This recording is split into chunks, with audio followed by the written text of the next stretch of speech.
ഞാൻ രാത്രിയിൽ 10:30 മണിക്ക് ശേഷം കിംസ് ആശുപത്രിയിൽ നിന്ന് ഇറങ്ങി വന്ന് അവനെ പാര കയറ്റിയെന്നാണ്.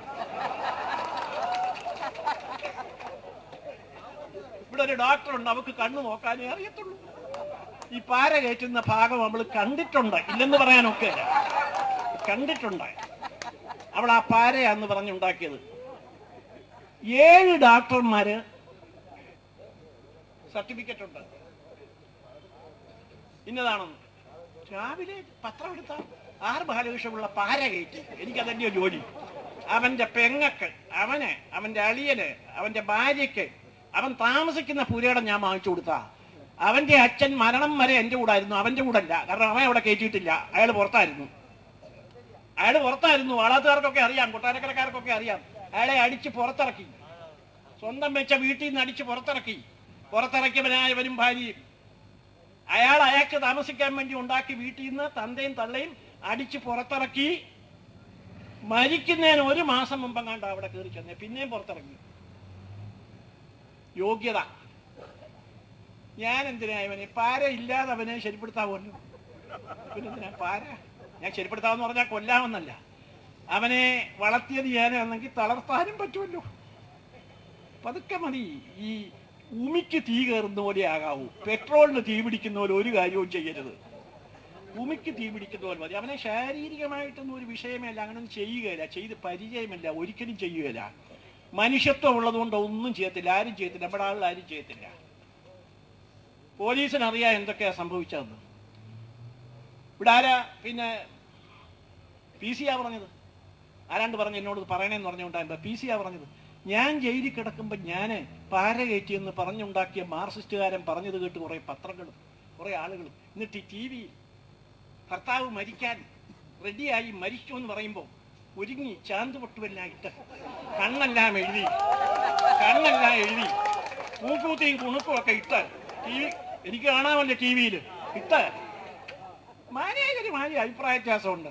മാനേജർ കുറെ കൂടെ ചെറുപ്പമായിരുന്നെങ്കിൽ അഭിപ്രായ വ്യത്യാസം വരാമെന്ന് പറഞ്ഞാൽ മനസ്സിലാക്കും. ഇപ്പൊ അഭിപ്രായ വ്യത്യാസമൊന്നുമില്ല. ഞാൻ പറഞ്ഞതിന്റെ അർത്ഥം മനസ്സിലായല്ലോ. അല്ല, മരിക്കാൻ കിടക്കുന്നവന്റെ ഭാര്യ ഇങ്ങനെ ചിരിച്ചോട്ട് വർത്താനം പറയൂ, അത് ആലോചിച്ചാൽ പോരെ. അതിന്റെ പുറകിലുള്ള അന്നേരം വരെ കുഴപ്പമില്ല. അവിടുത്തെ സ്റ്റാഫ് സെക്രട്ടറിയാണ് എടുത്തോണ്ട് പോയത്. കൊട്ടാരക്കരയിലെ പോലീസുകാർ വാളകത്തെ ഔട്ട് പോസ്റ്റിലെ ആളുകളാണ് എടുത്തോണ്ട് വന്നത്. ആശുപത്രി വന്നപ്പോഴും ഹൈവേ പോലീസ് എടുത്തോണ്ട് വന്നു. അവരോട് എല്ലാം പറഞ്ഞത് ആദ്യം ആക്സിഡന്റ് ആന്നാ. മജിസ്ട്രേറ്റിനോട് പറഞ്ഞ ആക്സിഡന്റ് ആന്നാ, 164 സ്റ്റേറ്റ്മെന്റ് ആക്സിഡന്റ് ആന്നാ. പിന്നെ രാവിലെ മാറി. മോതിരം പണയം വെച്ച് കാശ് മേടിച്ചു ഞാൻ പിടിച്ചു പറിച്ചാന്ന് പറഞ്ഞു. അവസാനം ജ്യോതിഷം കൊണ്ട് പണയം വെച്ച 9,000 രൂപയ്ക്കൊന്ന് പറഞ്ഞ് മോതിരം തിരിച്ചെടുത്തു പോലീസ്. പറഞ്ഞത് മുഴുവൻ കള്ളമാണെന്ന് പത്രങ്ങൾ തന്നെ പറഞ്ഞു. ഞാനെന്തിനാ? ഞാൻ അവനെ കാശ് മേടിച്ച് ജോലി കൊടുത്തതല്ല. എന്നിട്ട് വേറൊരു കാര്യം ഉണ്ടായി. അവന്റെ വീട്ടിൽ കള്ളന്മാര് കയറിയത് ഞാനാന്ന് പറഞ്ഞു. പക്ഷെ ഒരു ഗുണം എനിക്ക് കിട്ടി, എന്റെ വീട്ടിലും കയറിയെന്ന്. പട്ടി വന്ന് മണപ്പിച്ചപ്പോ കട്ടിന്റെ കീഴിൽ നിന്ന് ഒരു തുണി കിട്ടി. പട്ടി അത് കടിച്ചെടുത്തോണ്ട് വന്നപ്പോ സംഗതി മോശമാ, അതുകൊണ്ട് ആ കേസങ്ങനെ അവസാനിച്ചു. പട്ടി കയറി. ഇതൊക്കെ വാളാത്ത് പറയുന്ന കാര്യങ്ങളാ. അതിന്റെ പുറകെ കൂടിയിരിക്കുക മാർക്സിസ്റ്റുകാര്.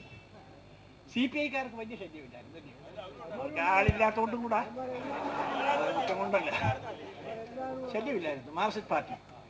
തെളിയിക്കട്ടെ, ഞങ്ങൾ CBI-ക്ക് വിട്ടു. CBI-ക്ക് വിട്ടിരിക്കുക. തെളിയിക്കട്ടെ, തെളിവ് കൊടുക്കണം. വെറുതെ പറഞ്ഞാൽ പോരാ, തെളിവ് കൊടുക്കണം.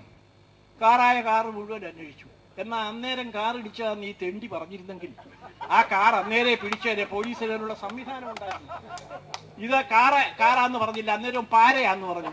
അപ്പോഴത്തേക്ക് ഇടിച്ച കാർ ആരാണ്ട് കൊണ്ട് ചെന്ന് വിൽക്കുകയോ വെളിയിൽ കൊണ്ട് കളയോ പെയിന്റ് അടിക്കുകയോ ഒക്കെ ചെയ്തതിന്റെ ഇടപാട് തീർന്നു. ഫോറൻസിക്കിന് രക്ഷയില്ല. അല്ലെങ്കിൽ അത് പറഞ്ഞാൽ മതിയായിരുന്നു. അന്നേരം ഇത് പറഞ്ഞിരുന്നെങ്കിൽ പോലീസ് ഇത് പിടിച്ചേനെ.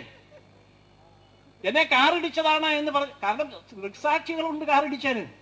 പാര കയറ്റിയെന്ന് പറയുമ്പോ ദൃക്സാക്ഷികൾ കാറിടിച്ചേനുണ്ട് ആ മുക്കില്. ഇപ്പൊ MLA മുക്കിന്റെ പേര് തന്നെ മാറി, ഇപ്പൊ പാരമുക്കെന്നാ അതിന്റെ പേര്. ഞാൻ ആശുപത്രിയിലേക്ക് ഇറങ്ങി വന്നപ്പോൾ പാരമുക്കെന്നാ ഇപ്പൊ പറയപ്പെടുന്ന. ആളുകൾ കളിയാക്കി അല്ലയോ, അങ്ങനെയാ പറയപ്പെടുന്നത്. അങ്ങനെ എന്റെ പേരിൽ നിന്ന് പാരയിലേക്ക് പോയി.